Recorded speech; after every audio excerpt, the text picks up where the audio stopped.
Okay, it appears two more leaders have joined the League of European politicians in forecasting the outcome of the 2024 American presidential elections. The dumb and dumber duel of Zelensky and Boris just highlighted that Orange Man's return is a real possibility now. Hi and welcome to fresh new episode of The Global Game with me, Vedika. Let's begin. Нам западных элит у нас to много get a друзей. first payment Причем on во the всем next мире. Hello and welcome to TFI Global, the foreign affairs and geopolitical. Now, let's set the stage. Next year, Ukraine will have its own elections amidst the ongoing war in eastern Ukraine. Zelensky, the man on the hot seat, has to prove his mettle and secure the backing of his fellow Ukrainians. But you know what keeps him up at night? It's not his own electoral chances. It's the outcome across the Atlantic in the United States. Talk about priorities.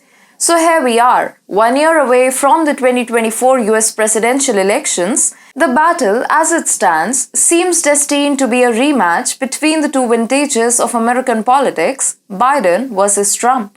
But hold on, because this time, the result could change the US forever. Trump is leading ahead of Biden for the first time in months. And it's got everyone in the Democratic bastion worried, even the deep state politicians like Hillary Clinton shaking in their boots. They fear that Trump will return, and if that happens, the war in Ukraine may actually come to a screeching halt. But don't worry, because where there is will, there's a way. Zelensky is adamant about maintaining the US president's support for Ukraine at all costs. And guess who he's hired to help him with this? None other than the brilliant tactician Boris Johnson. Yes, even we are surprised. Zelensky's genius plan involves roping in the former UK Prime Minister to woo American Republicans for the sake of Ukraine. According to media reports, Ukrainian think tanks set up a private lunch in Dallas, Texas, where Johnson got to rub elbows with a bunch of leading conservative figures from the state. The message he was there to deliver was simple. America must stay the course in Ukraine. We are sure the Republicans were on the edge of their seats. But wait, there's more. Johnson, being the go-getter that he is, has been busy lobbying US lawmakers on Ukraine's behalf. He even visited Washington earlier this year to publicly plead for fighter jets for Ukraine. It's all part of his grand plan to ensure America's unwavering support for Ukraine.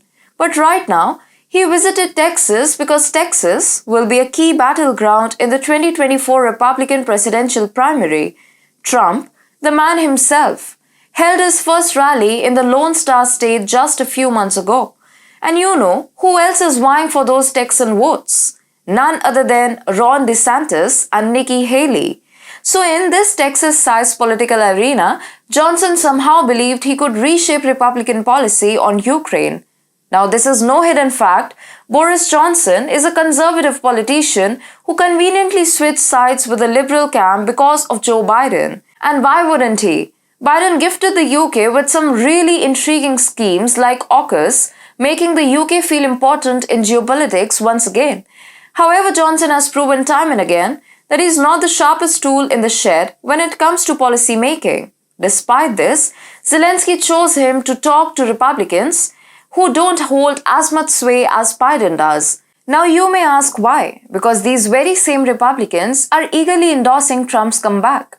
So this little rendezvous between Johnson and the Texas conservatives was orchestrated to somehow reach Trump supporters and convince them to lend their support. Johnson and Zelensky have a bee in their bonnet, firmly believing that Trump is most likely making a comeback to power. And with Trump's promise to end the war in Ukraine within 24 hours, it seems Zelensky's days of hoping on the US's money train might soon come to an end. Talk about a wake-up call. So there you have it. Zelensky and Boris Johnson, the self-proclaimed stars of Ukrainian war efforts, are convinced that Trump's return is a real possibility.